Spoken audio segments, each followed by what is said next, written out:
elkeen van u wat hier is.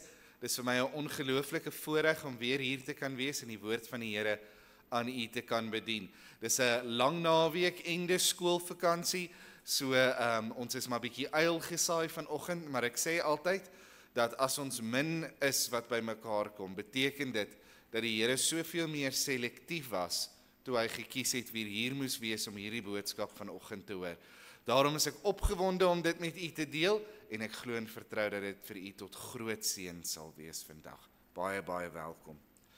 Ek hou graag vir u 'n paar afkondigings voor namens die eerware kerkraad. Die eredienste begin nog steeds elke oggend 8:45. Tydens die skoolvakansie is daar egter geen kinderbediening, geen gebedstyd, geen tweede diens en geen tee en koffie na afloop van die erediens nie. So almal wat hierdie dingetjies vir ons voorberei en wat ons gewoonlik so baie geniet, is 'n bietjie op 'n blaaskans. Hulle rus 'n bietjie, die teekoppies rus 'n bietjie, so ons sal dit alles weer hervat die week na hierdie week wat kom. So van volgende week af sal dit weer in volstoom wees. Dan hierdie week is daar ook geen oggend, gemeente of aanlyn bid hier nie. Alles sal dan weer hervat na afloop van die skoolvakansie. En dan vra ons dat julle net sal kennis neem van 'n noteraai aand wat plaasvind op die 11de April. So dit is 'n heerlike aand wat ons bietjie gaan saamkom en net gaan lag en dit geniet. Dis nie 'n fondsinsameling nie. So ons het gedink ons gaan hierdie ding aanbied asof dit nie 'n fondsinsameling is nie. Dis net 'n heerlike geleentheid vir ons as gemeente om bietjie tyd saam met mekaar te kan spandeer en om mekaar bietjie te kan geniet. Ons gaan 'n noot vir noot styl aand hê en ons wil graag vra dat daar so 3 of 4 ouens van elkeen van die verskillende afdelings van die gemeente sal inskryf vir hierdie noteraai aand. So ons wil graag hê daar moet so 3 of 4 manne van die kerkraad wees, dan so 3 of 4 van die jeug, so 3 of 4 van die susters, so 3 of 4 van die senior bediening. En watter ook al organisasie of bidhiergroepie of wie ook al dit is, ons wil graag hê julle moet inskryf. Hoe meer inskrywings, hoe beter. Ons gaan nie die gewone musiek gebruik om dit te doen nie, so ons gaan sommer kerkliedere gebruik om hierdie dinge te doen, en daar's allerlei speletjies en dinge wat ons tussenin beplan, so dit gaan 'n heerlike aand hê. So ek vra baie mooi, hou die 11de April oop, dit is die Vrydag na die skoolvakansie, so nie hierdie Vrydag wat nou kom nie, maar die een daarna, en maak gereed vir 'n heerlike aand. Ons het spesiaal gedink aan die seniors en het gedink ons gaan dit nie 'n baie laat aand hou nie, so ons sal hier van 5:00 die middag se kant af saamkom en dan behoort ons hier teen 7:00 die aand weer klaar te wees. So asseblief help ons, hou dit oop, kom woon by, skryf in, stuur 'n boodskap met vrae, idees en versoeke.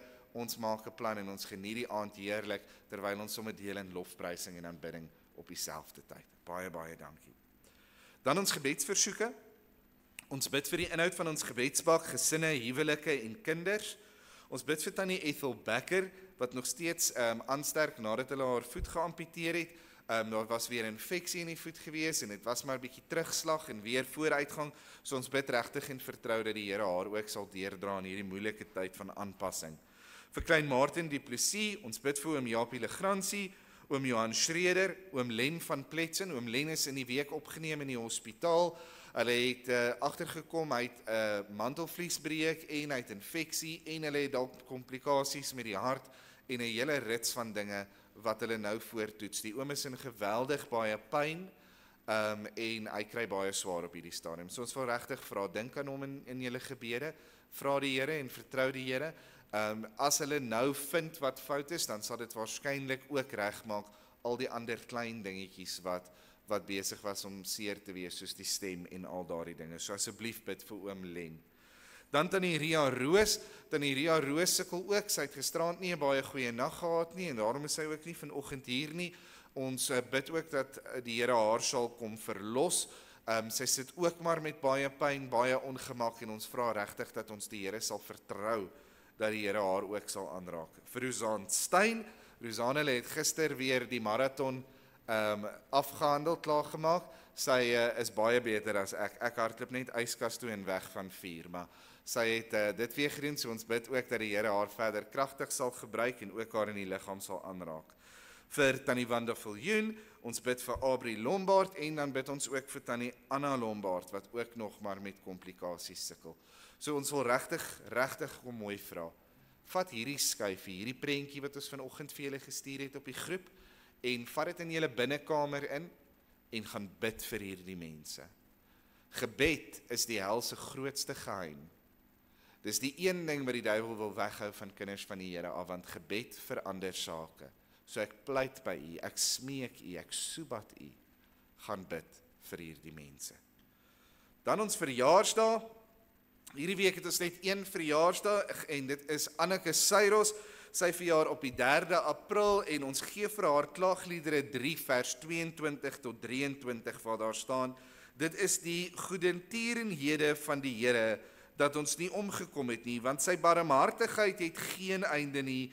Hulle is elke môre nuut, u trou is groot.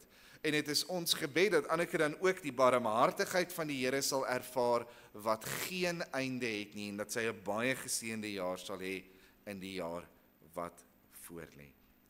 Dit dan wat die afkondigings betref. Die afkondigings is net so min soos wat ons is vanoggend, so ons is dankbaar daarvoor. Ek gaan dan vra dat ons dan nou gaan saam sing, soek in God jou sterkte, terwyl daar geleentheid gegee word vir die kollekte om opgeneem te word.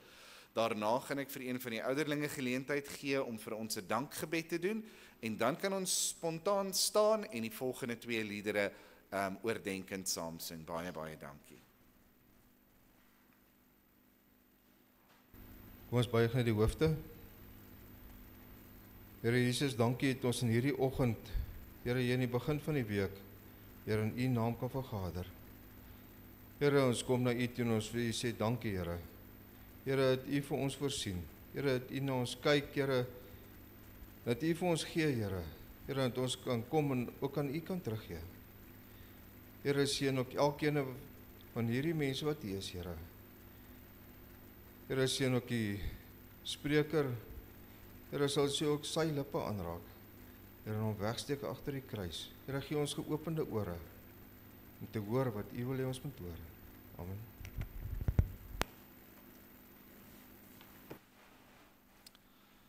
Kom ons sit net so en dan bid ons vir 'n oomblik saam. Vader, ek wil vir u vanoggend kom dankie sê dat u hierdie dag gemaak het. Dat u die son sy pad geleer het oor die horison en die aarde verhit het. En in die voëls hulle lied gefluister het sodat ons wakker kon word, sodat ons asem kon haal, sodat ons kon regmaak en by hierdie plek kon uitkom. Want hier, Here, het u vir ons heilige grond geskep. Hier het u met ons 'n ontmoetingsplek byeengeroep. Vanoggend, Vader, staan ons by die brandende bos. Ons is by die put van Jakob langs Samaria. Ons is by elke plek, Vader, waar u 'n ware ontmoeting gehad het met mense. Want u is hier teenwoordig deur die Gees. U is waardig. U is heilig. En Vader, deur u Gees het u iets om vir ons te kom sê. Daarom, Here, vra ek dat u stilte oor ons harte sal uitroep. Dat u dit stil sal maak soos wat u op die see van Galilea die storm stil gemaak het. Dat die winde van ons gemoed rus sal kry en ons probleme soos mis voor die son sal verdwyn. En dat ons sal rus in die wete dat ons aan die voete van ons Vader sit en gevoed word deur die skrif. Aan u al die eer, al die lof en al die aanbidding van ons harte tot in alder ewigheid, Vader. Amen. Ek wil graag vir die van u wat die woord van die Here saamgebring het, nooi om dit oop te maak by Kolossense 2 vers 9 en ons gaan saam lees tot en met vers 15. Ek lees uit die 1933-53 vertaling van die Bybel, Kolossense 2 vers 9 tot 15. En ons is vandag al by ons 10de boodskap wat ons bring uit die brief aan die Kolossense. Kolossense 2 vers 9 tot 15. Ek gaan dit ook hier op die bord vertoon as jy wil saamlees. Daar staan: Want in hom woon die volheid van die godheid liggaamlik. En julle het die volheid in hom wat die hoof is van alle owerheid en mag. In wie julle ook besny is met 'n besnydenis wat nie met hande verrig word nie, deur die liggaam van die sondige vlees af te lê in die besnydenis van Christus. Omdat julle saam met hom begrawe is in die doop, waarin julle ook saam opgewek is deur die geloof in die werking van God wat hom uit die dode opgewek het. En julle, wat dood was deur die misdade en die onbesnedenheid van julle vlees, het hy saam met hom lewend gemaak deurdat hy julle al die misdade vergeef het en die skuldbrief teen ons, wat met sy insettinge ons vyandig was, uitgedelg en weggeruim het deur dit aan die kruis vas te naal. Nadat hy die owerhede en magte uitgeklee en hulle in die openbaar tentoon gestel en daardeur oor hulle triomfeer het. En ek gaan net tot daar lees uit die kosbare woord van die Here. As ek moet kies tussen die voorpoorte van die hel en die verkeersdepartement se kantore, sal dit vir my byna om te ewe wees. Daar is vir my en my eie beskeie opinie nie 'n slegter plek op hierdie aarde as die vaal, groen, vuil geboue van bureaukrasie nie. Dit maak nie saak hoe vroeg 'n mens daarheen gaan nie. Jy is altyd heel laaste in 'n ry wat lyk asof dit tot in die ewigheid strek. Voor jou staan daar altyd 'n tannie wat kliphard op haar telefoon kla oor die swak diens wat sy hieroor ontvang. En agter jou is daar iemand wat so naby aan jou staan dat jy sy asem in jou nek kan voel en 'n tipe intimiteit wat jy laas op jou witbrood beleef het. Met genoeg mannemoed kan jy veg deur die huilende babas, die vuil gehoes, die woedende mense en die ritmiese kou van kougom om voor te kom. En as jy voor is, sit daar voor jou 'n vloot werkers wat lyk asof hulle ekstra betaling ontvang om ongeïnteresseerd en ongeïnspireerd te lyk. Jy klou aan 'n plastiek leertjie vas. Daar binne is daar 4 fotootjies wat die tannie by die apteek geneem het net voordat jy kon glimlag. Jy lyk effens gekonstipeerd, maar dis oukei, jy gaan dit in jou beursie wegsteek. Daarmee saam jou groen vorm, jou vorige motor se dokumente, 'n afskrif van jou ID, geboortesertifikaat en doopseël, jou oogtoets en 'n bewys van adres wat jy net met gebed in een van die laaie in die huis kon vind. Soos wat jy die toonbank nader, klop jou hart al hoe vinniger. Jy sien, dis al die 4de keer dat jy hierdie toonbank besoek. Die vorige 2 kere het die printer nie gewerk nie, die keer voor dit was die stelsel, wat ook al dit is, buite werking. En jy oorhandig met 'n prewelende gebedjie en bewende hande jou dokumente oor aan die tannie, in jou plastiekbinder nog toegebind en sê, all of it behoort there to be, ma'am, in jou beste boere Engels, wat jy by mekaar kan kry. Begin sy, en kyk jou aan met die oë van iemand wat lankal hoop verloor het. We don't accept proof of residence if it's from the bank. Die bureaukratiese monster slaan jou weer plat met sy geheime gebooie en jy kan maar skree, soebat, beklei of huil, daar is geen genade vir sondaars in hierdie tempel nie. Jy moet maar met jou hangskouers en jou nat wange weer uitstap en môre weer probeer. Jy moet maar eenvoudig eers aanvaar dat dit is hoe dinge werk en op een of ander manier genoeg positiwiteit, hoop en geloof by mekaar kry om môre weer in die ry te staan. Jy sien, as ek moet kies tussen die voorpoorte van die hel en die verkeersdepartement se kantore, sal dit vir my byna om te ewe wees. Maar ten spyte hiervan is die verkeersdepartement se kantore tog vir my 'n pragtige voorbeeld van ons geestelike lewe, glo dit of nie. Jy sien, net soos in hierdie kantore staan jy in die lewe ook maar in 'n lang ry. 'n ry waar jy eers moes begin het, 'n ry wat jy moet deel met ander mense, wat soos jy ook maar in die ry staan, en op een of ander stadium kom almal van ons ook maar by die einde van hierdie ry uit. Die enigste verskil is, jy kan in hierdie lewensry waarin jy staan nie tel en sien hoe naby jy van voor is nie, of hoe naby jy aan die voorkant is nie. Dis 'n ry wat elke mens begin en 'n ry wat elke mens op een of ander stadium moet eindig. Net soos elkeen in hierdie ry uiteindelik op 'n stadium voorkom in die ry en by die aaklige kougomkouende regter voor die toonbank moet staan, sal elkeen van ons eendag voor God moet staan. Hy's nie 'n aaklige kougomkouende regter nie, maar hy is ook 'n regter.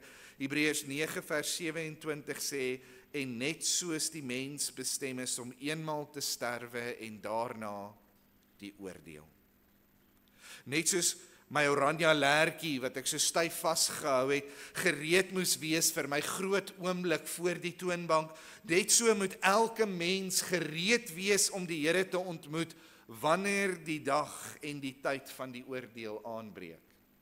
Hoor wat sê die Here Jesus in Matteus 24 vers 42 tot 22. Hy sê, waak dan, met ander woorde, wees gereed, wees nugter, omdat julle nie weet watter uur julle Here sal kom nie, maar weet dit. As die huisheer geweet het in watter nagwaak die dief sou kom, sou hy gewaak en nie toegelaat het dat in sy huis ingebreek word nie. Daarom moet julle ook gereed wees, want die seun van die mens kom op 'n uur dat julle dit nie verwag nie. Selfs die misterieuse stelsel van hierdie departement, wat altyd van lyn af is, herinner my aan ons geestelike lewenspad. Want jy sien, hoewel die Here se stelsel nooit van lyn af sal wees nie, sal ons ook eendag voor hom staan en dan sal ons inligting nageslaan en opgesoek word. Openbaring 20 vers 12 sê, en ek het die dode klein en groot voor God sien staan, en die boeke is geopen, en 'n ander boek, die boek van die lewe, is geopen. En die dode is geoordeel na wat in die boeke geskryf is, volgens hulle werke. Nou, ek het nie sommer hierdie verwantskap tussen die verkeersdepartement se kantore en ons geestelike waarheid uitgedink vir pret nie. Maar ek dink dit gaan my help om te verduidelik wat aangegaan het in Kolossense 2 vers 9 tot 15. En in Kolossense 2 vers 9 tot 15 gaan alles eintlik oor die klein oranje leer met al jou dokumentasie in. Dit gaan oor alles wat 'n mens gereed moet hê vir daardie groot oomblik voor die toonbank. Paulus is besig om aan hierdie gemeente te skryf wat hulle by mekaar moet hê, wat hulle gereed moet hê vir daardie dag wanneer hulle voor die Here sal staan. Of hulle nou sal sterwe en na hom toe sal gaan en of die bassein sal blaas en hy na hulle toe sal kom. Jy sien, as jy so 30 keer by die kantore was, dan kry jy darm 'n idee van watter dokumente en bewyse en toetse jy in jou oranje lertjie moet hê om vir die tannie te gee. Jy weet watter vorms om in te vul, jy weet watter toetsresultate vooraf gereed moet wees, jy weet watter bewyse hulle van jou gaan vra. En dieselfde is waar van ons geestelike lewe. Die Bybel kom leer konstant, keer op keer vir ons wat nodig is vir ons om eendag te slaag wanneer ons voor die Here staan, wat nodig is om in ons geestelike oranje lertjie te wees as ons voor God staan. Ons lees dit in 1 Johannes 5 vers 12. Hy wat die Seun het, het die lewe. Wie die Seun van God nie het nie die lewe nie. Jy sien, die Bybel is vir ons keer op keer baie duidelik. Al wat in jou geestelike oranje plastiek lertjie moet wees wanneer jy voor God staan, is die Here Jesus Christus. Niks meer mag in jou lertjie wees nie, en niks minder mag in jou lertjie wees nie. Wie die Seun het die lewe. In 1 Korintiërs 2 vers 2 skryf Paulus aan die gemeente in Korinthe die volgende woorde: want ek het my voorgenem om niks anders onder julle te weet nie as Jesus Christus en hom as gekruisigde. Die geloof wat 'n mens se siel uit genade uitred is juis daardie tipe geloof wat glo en vertrou dat die offer wat die Here Jesus aan die kruis gebring het genoeg is om die geregtigheid van God te versadig. Met ander woorde, as ek die tipe geloof wil hê, nie wat die duiwels het en wat sidder nie wat die wêreld partykeer het nie, ek glo maar net dit bestaan geloof nie, maar as ek geloof wil hê wat my siel uit genade uit sal red, is dit die tipe geloof wat sê dit wat die Here Jesus vir my aan die kruis gedoen het, is genoeg. Dis die tipe geloof wat erken dat al het ek my hele lewe lank soos 'n krimineel gelewe. Soos die man wat langs Jesus aan die kruis gehang het. En het ek in daardie laaste oomblikke van my lewe die Here Jesus aangeneem en besef dat hy alleen genoeg is, dat ek ook gered sal word. In Handelinge 16 vers 30 tot 31 vra die hoofman oor 100 vir Paulus en vir Silas: menere, wat moet ek doen om gered te word? Toe sê hulle: glo in die Here Jesus en jy sal gered word, jy en jou huisgesin. Jy sien, die probleem wat daar in Kolosse was dat mense na die kerk toe gekom het en konstant die inhoud van hierdie geestelike oranje lertjie bevraagteken het. Hulle wou konstant aanpassings kom maak het aan die dinge wat nodig was vir ons om gered te word, om by die Here uit te kom. Nou soos wat ons hierdie reeks gehad het, het ek al van dit genoem, maar vanoggend wil ek dit net opsom dat daar 3 verskillende tipe dwalings was wat hierdie gemeente geplaag het. Sommige het gesê, byvoorbeeld, dat 'n mens menslike wysheid by die Here Jesus moet voeg in jou geestelike oranje lertjie. Hulle het die Bybel verstaan en geïnterpreteer en toegepas op 'n manier wat vir hulle sin gemaak het. Hulle het sekere dele daarvan gevat, ander dele daarvan verwerp. Hulle het dit geïnterpreteer op 'n manier wat vir hulle aanvaarbaar was en hulle gesin van geregtigheid aan voldoen het. Paulus skryf van hulle in Kolossense 2 vers 23. Alhoewel dit 'n skyn van wysheid het. Met ander woorde, dit lyk net soos wysheid. In eiesinnige godsdiens en nederigheid en in gestrengheid teen die liggaam geen waarde het nie, maar strek tot versadiging van die vlees. Ander het gesê dat 'n mens 'n bietjie mistisisme by jou godsdiens moet voeg. Jy moet 'n misterieuse ervaring hê. Jy moet kommunikeer met engele. Jy moet praat in tale. Jy moet die gawing van genesing hê. Jy moet gesigte sien en drome droom voordat jou geestelike lewe die toets kan slaag. Paulus skryf van hulle in Kolossense 2 vers 18: laat niemand van julle prys beroof nie, al sou hy behaag hê in nederigheid en die verering van engele en indring in wat hy nie gesien het nie en sonder oorsaak opgeblaase wees deur sy vleeslike gesindheid. En die laaste groep wat hulle erg gepla het, was 'n groep wat wettisisme in die leer wou sit. Hulle het geleer dat 'n mens die Here Jesus Christus in jou lewe moet hê, maar dat jy darm 'n bietjie van die wet ook by die Here Jesus moet voeg. Jy moet die Here Jesus aanneem, maar jy moet darm by dit sit in jou geestelike leer die sabbate en nuwe maande, die wette en die gebruike van die Joodse godsdiens. Aan hulle skryf Paulus in Kolossense 2 vers 16: laat niemand julle dan oordeel in spys of in drank of met betrekking tot 'n fees of nuwe maan of sabbat nie. En die punt wat Paulus maak, elke liewe keer wanneer hy een van hierdie dwalings wat die kerk ingekom het aanspreek, is eenvoudig dat Jesus genoeg is. Jy het nie menslike wysheid nodig nie. Hoekom nie? Want jy het die volheid van die wysheid van God in die Here Jesus Christus reeds ontvang. Jy het die wysheid van die kruis. Jy het die wysheid wat geopenbaar word deur die Heilige Gees.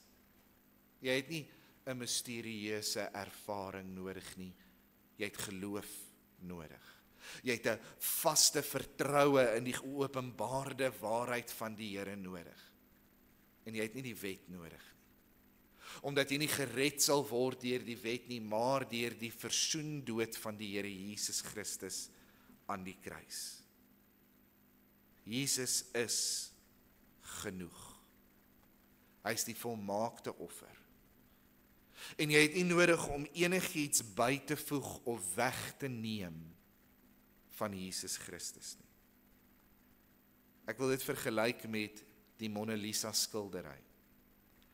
Die skildery is vandag oor $1 biljoen werd. So in rande kan ons dit nie eers uitspreek nie. As ek nou met my crazy store kwas en PVA verf gaan en ek gaan maak haar glimlag eendag bietjie reg, gaan ek nie net my eie kwasstroke waardeloos maak nie, maar deur daardie skildery so heeltemal te verwoes, gaan ek ook die skildery stikkend maak. En dis een van die dinge wat Paulus hier kom leer het. Jy kan nie sê dat jy volkome op die Here Jesus Christus vertrou vir jou verlossing en jou saligheid, as jy dinge by dit wil kom voeg nie. As jy sê, ja, met die een been staan ek op die saligheid, staan ek op die werk van die Here Jesus Christus, maar met die ander been moet ek darm nog die wet onderhou. En ek sê nie gaan breek die wet nie, maar die wet bring nie vir jou saligheid nie. Jy kan nie daardeur gered word nie. Jy kan nie sê met die een been staan ek op die Here Jesus Christus, maar met die ander been vertrou ek op engele en drome en gesigte en allerlei wonderkragte nie. Jy kan nie sê met die een been vertrou ek op die Here Jesus Christus, maar met die ander been staan ek nog steeds op my eie verstaan en my eie insig van hoe dinge werk nie. Jesus Christus, met respek gesê, is die enigste een wat in jou oranje lertjie mag wees, wanneer jy eendag voor God staan. Wat vir my die ergste is van hierdie gedeelte, toe ek dit gaan lees en bestudeer het, was dat hierdie 'n ou waarheid is. Dit is seker nie vir u nuut, as ek vanoggend vir u sê, dat dit Christus alleen, geloof alleen, genade alleen is nie.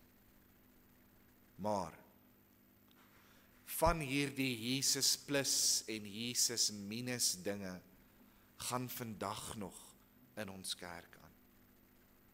'n Groep bekend as die Nuwe Hervorming verkondig byvoorbeeld vandag, dat ons in hierdie dag en eeu heeltemal te intelligent en wys is, om die verouderde prehistoriese waarhede van die Bybel te kan glo. Ons weet vandag dat Jona nooit deur 'n vis ingesluk kan word nie, want ons weet hoe werk 'n vis, en ons het al 'n walvis oopgemaak, en ons weet wat binne in die walvis se maag aangaan. Daarom weet ons dat geen mens dit kon oorleef nie. Daarom is Jona en die vis net 'n verhaal, dit het nie werklik gebeur nie. Ons weet vandag dat 'n maagd nie kan swanger word nie. Daarom was Jesus definitief nie uit 'n maagd gebore nie. Predikante, professore wat hierdie dinge leer. Ons is heeltemal te slim om die Bybel te glo, menslike wysheid. Mistisisme is ongelooflik gewild. Ek het al persoonlik ervaar hoe iemand vir my gesê dat ek op die aarde nie gered kan wees nie, omdat ek nog nie in tale gebrabbel het tydens gebed nie. Mense gesien wat skree, huil, lag en met konvulsies op die vloer neerval, alles in die naam van die Heilige Gees. Iemand het eendag oor my geprofeteer, alhoewel hulle eintlik maar net die toekoms vir my probeer uitlê het, 'n toekoms wat nooit waar geword het nie. Mense gesien wat allerhande goed wat grens aan towery probeer het in die naam van die kerk en van die Here, alles lasterlik en verwerplike mistisisme. Duisende gevestigde groepe in hierdie land is ook nog steeds onder die las van wettisisme. Die Sewendag Adventiste verkondig dat die Here Jesus saligheid vir elkeen bewerk, mits hulle ook die Sabbat onderhou. Baie kerke vandag glo dat jy gedoop moet wees as jy gered wil wees. Jehova Getuies verkondig dat daar verlossing in die Here Jesus Christus is, maar net as jy aan hulle kerk en organisasie behoort.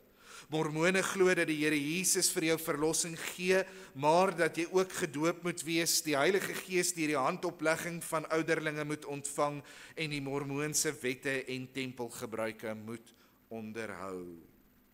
Die wêreld is vandag nog siek aan Jesus plus en Jesus minus leuns.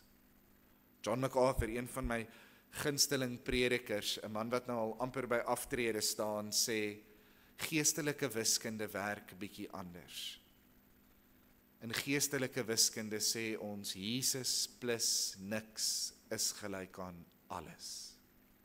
Jesus plus niks is gelyk aan alles. Maar Jesus plus of minus alles is gelyk aan niks. Jesus is genoeg. Hy is die volkome, die volmaakte volheid van God. Dis wat Paulus bedoel het toe hy Kolossense 2 vers 9 tot 10 neergeskryf het. Hoor wat staan daar? Want in hom, dis die Here Jesus Christus, woon die volheid van die Godheid liggaamlik. Nie net die Seun woon in die Seun nie, maar die volheid, die hele God woon binne in die Here Jesus Christus liggaamlik en julle het die volheid in hom. Julle het alles wat julle nodig het in hom wat die hoof is van alle owerhede en mag. Nou Paulus gaan dan aan in hierdie gedeelte en verduidelik 2 maniere waarop die Here Jesus genoeg is. En ek wil dit net kortliks vir u noem vanoggend. Dit is baie kort gedagtes, so ons sal betyds klaar maak vanoggend. En die eerste gedagte is, hy is die volheid van verlossing. Kolossense 2 vers 11 staan daar, in wie julle ook besny is met 'n besnydenis wat nie met hande verrig word nie, deur die liggaam van die sondige vlees af te lê en in die besnydenis van Christus. Jy sien, Paulus gebruik hier 3 voorbeelde van hoe 'n mens verlos is, en elkeen van hulle gee op 'n baie subtiele manier so 'n klein hou vir van hierdie dwalings wat in die gemeente rondgeloop het. Jy sien, vir die wat wetties was en verkondig het dat 'n mens die wet moet onderhou as 'n byvoegsel tot jou saligheid, het ook verkondig dat 'n man besny moet word wanneer hy 8 dae oud is en dat hy daardeur deel gemaak word van Jesus Christus, net soos wat mens deur die besnydenis deel gemaak is van die verbond in die Ou Testament. Paulus sê vir hulle, ons het nie die besnydenis nodig wat met hande gemaak word nie. Omdat ons die vervulling van die besnydenis reeds het. Ons het reeds dit wat die besnydenis 'n voorbeeld van was. Ons het reeds die besnydenis van Jesus Christus, sê hy in vers 11. Ons is reeds in ons harte verander en deur Jesus Christus deel gemaak van hierdie nuwe verbond, hierdie nuwe testament, hierdie nuwe belofte dat elkeen wat glo nie verlore sal gaan nie, maar besnede of onbesnede die ewige lewe sal hê. Ons het nie die besnydenis nodig nie, ons het nie die wet nodig nie, ons het die Here Jesus Christus. Die tweede hou is vir die wysheid van mense. Jy sien, menslike wysheid selfs in 2025 is nog nie so ver gevorderd dat ons mense eers effektief aan die lewe kan hou nie. Dis maar 'n gesukkel en 'n gestamp en 'n gestoot en 'n gehospitaal en 'n gescan en 'n gespuit en 'n geding en 'n gedat om ons net aan die gang te hou. En Paulus skryf vir hulle die volgende in Kolossense 2 vers 12. Hy sê, omdat julle saam met hom begrawe is in die doop, waarin julle ook saam opgewek is deur die geloof in die werking van God wat hom uit die dode uit opgewek het. Hy sê menslike wysheid, julle wat maak asof julle verstaan, verduidelik vir my hoe iemand wat dood was weer lewend kan word, hoe iemand die dood heeltemal kan vernietig en verwoes en die ewige lewe kan gee. En die laaste hou sekerlik aan die mystieke klomp in Kolossense 2 vers 15 waar daar staan, nadat hy alle owerhede en magte uitgeklee en hulle in die openbaar tentoon gestel en daardeur oor hulle triomfeer het. Hierdie magte, hierdie engele wat julle aanbid het, hierdie geeste wat julle gesoek het, hierdie geestelike ervarings wat julle so aan vasgehou het, Christus is meer as al daardie dinge saam. Christus is genoeg. Jy sien, kind van die Here, as jy jou geestelike lewe wil verdiep, soek Christus. Hy is genoeg. As jy gered wil word vanoggend, soek Christus. Hy is genoeg. As jy deur verdrukking, versoeking, verslawing, verwarring gaan, soek Christus. Hy is genoeg. Hy is genoeg vir ons om alles te hê wat ons ooit nodig sou gehad het. Efesiërs 1 vers 3 is vir my een van my gunstelinge teksverse waar daar sê, geseënd is die God en Vader van ons Here Jesus wat ons geseën het met alle geestelike seëninge in hom. In hom het ons alles wat ons nodig het. Die volgende gedagte. Hy is die volheid van vergifnis. Kolossense 2 vers 14 sê die volgende. En die skuldbrief teen ons, wat met sy insettinge ons vyandig was, uitgedelg en weggeruim het deur dit aan die kruis vas te naal.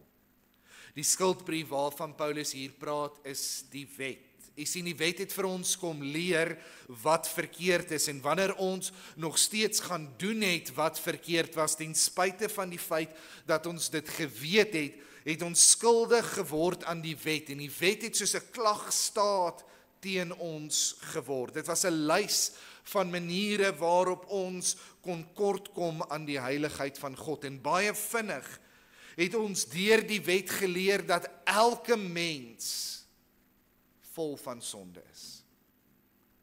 Dat daar niemand sonder sonde is nie, dat ons almal stikkend en hopeloos en sondig is. Romeine 3 vers 23 sê, want almal het gesondig en dit ontbreek hulle aan die heerlikheid van God. En ons het ook geleer in hierdie wet dat dit nie meer gegaan het oor die individuele sondes nie. Jy sien, mense het groot sondes en klein sondes, nê?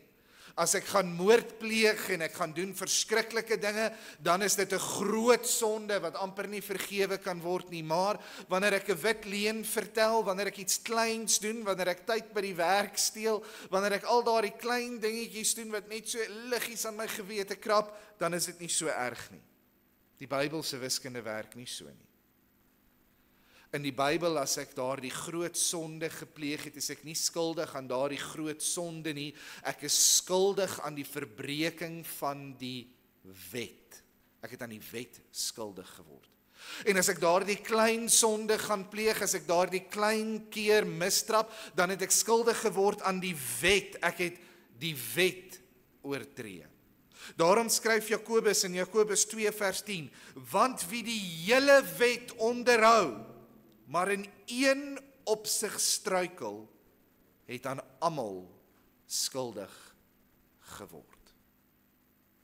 So dink, hoe lank is jou klagstaat? Dink hoeveel keer hierdie klagstaat teen jou hernie word in jou lewe.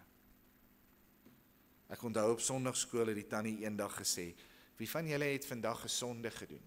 Steek almal hulle hande op, want ons was eerlike kinders. En toe vra sy, en hoeveel dae is daar in 'n jaar? Toe sê ons 365, dan die slim kinders, van die jonger is het gesê 7. En sy sê, hoeveel jaar is jy oud? En op daardie stadium was ek omtrent so 10 jaar oud. En sy sê, hoeveel sondes het jy dan al op jou boek? En ek sê, 3650 dan nie. Sy sê, dis as jy net 1 jaar doen.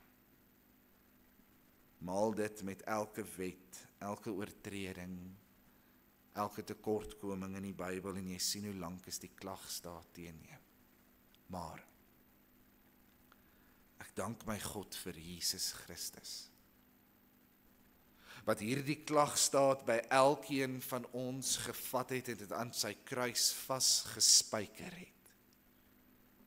Paulus gebruik 2 woorde wanneer hy dit beskryf, die woord uitgedelg, wat beteken om heeltemal te verwoes en te vernietig, en die woord weggeruim om te beteken, dit vat jou uit die pad uit, dit vat alles uit die pad uit. En nou, vandag, vir die van ons wat in die Here Jesus glo, die van ons wat daar die ware vertroue het, dat Jesus Christus genoeg het, is daar geen sonde waarvan God ons nie kan verlos nie. Daar's geen gat so diep dat God se genade ons nie kan vind nie. Daar's geen onheil so erg, geen donkerte, geen geskiedenis, geen las wat ons op onsself kan laai, wat God nie van ons kan verlig nie. Want wie in die lig wandel soos hy in die lig is, word van elke sonde gereinig, elke ongeregtigheid gereinig deur die bloed van die Here Jesus Christus. Natuurlik gee dit nie vir ons die vrye geleentheid om te gaan sonde doen nie. 'n Ware kind van die Here soek nie vir verskonings om sonde te doen nie, hy soek vir oplossings om sonde te oorwin. En as ek sê Jesus is genoeg, dan sê ek vanoggend vir jou, liewe toehoorder, dat Jesus genoeg is vir elke uitdaging in jou lewe, elke sonde waarmee jy worstel. Dat hy alles in jou lewe kan vergewe. En dat dit dalk tyd is dat jy jouself saam met hom moet vergewe. Dat hy elke donkerte kan uitdelg. Dat hy elke smeer op jou lewensdoek kan uitwas met sy bloed. Al was jou sonde soos skarlaken, dit sal word soos wol. Al was dit rooi soos purper, dit sal wit word soos sneeu. Selfs die bose magte, as al die duiwels van die hel en al die engele van die hemel in een groot oorlog weermag teen jou moet optrek, en jy die Here Jesus Christus, dan het jy oorwinning. Kolossense 2 vers 15 sê, nadat hy owerhede en magte uitgeklee en in hulle openbaar tentoongestel en daardeur oor hulle getriomfeer het. Jesus is genoeg. Ek sluit af. My boodskap vanoggend is baie eenvoudig. En ek hoop dat jy dit elke keer sal onthou as jy in die lang rye by die verkeersdepartement staan. Jesus is genoeg. Hy is genoeg vir alles waardeur jy op die oomblik gaan. Hy is genoeg om jou siel uit genade uit te red. Hy is genoeg om jou huwelik te red. Hy is genoeg om jou gebedslewe reg te maak. Hy is genoeg vir elke uitdaging wat jy het. Hy is genoeg vir elke bietjie geestelike groei waarna jy smag. Hy is altyd en vir almal genoeg. My gebed is dat elkeen van ons Christus Jesus sal soek in hierdie week wat voorlê. Dat jy die Here Jesus sal soek in jou familie, in jou werk, in jou probleme en in jou uitdagings. Dat jy sy woorde in die skrif sal gaan lees en deel maak van jou lewe. Ek bid dat jy sal ervaar dat die Here Jesus Christus meer as genoeg is vir enigiets wat aangaan. Dat jy niks meer as hy nodig het nie. En dat jy hom daarvoor sal eer.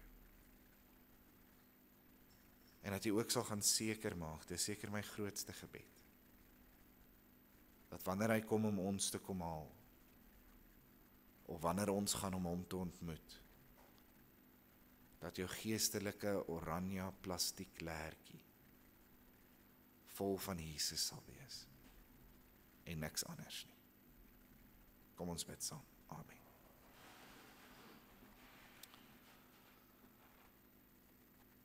Vader,